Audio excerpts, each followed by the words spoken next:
बोली सच्चे दरबार की।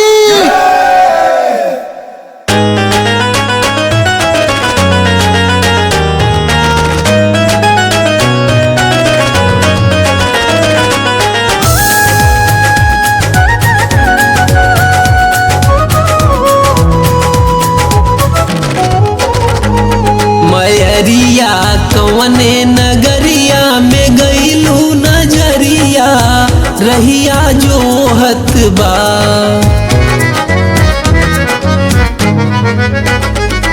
मैरिया कवने नगरिया में गईलू नजरिया रहिया जोहत बा। दया करी माई मोर मैरिया नजरिया रहिया जोहत बा। दया करी माई मोर मैरिया नजरिया रहिया जोहत बा।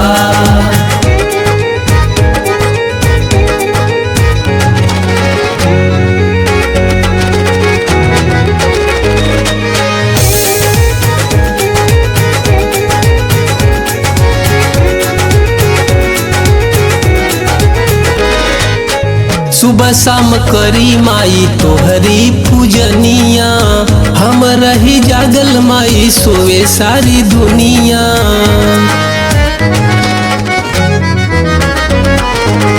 तबे हम पूजी माई तोहरी चरनिया लेबू कहिया खबरिया नजरिया रहिया जोहत बा।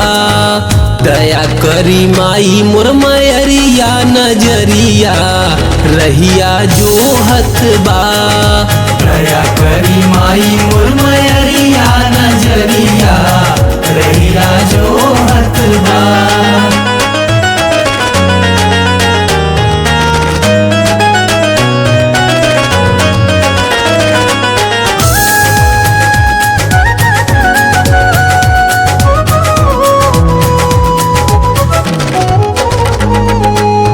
मैहर में कहालू माई शारदा भवानी धाम चौकिया में शीतला महारानी।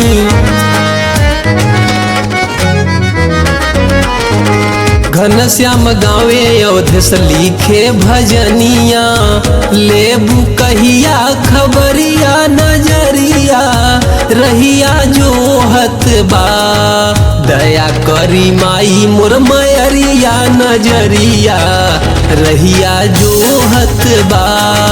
दया करी माई मोर मैरिया नजरिया रहिया जोहत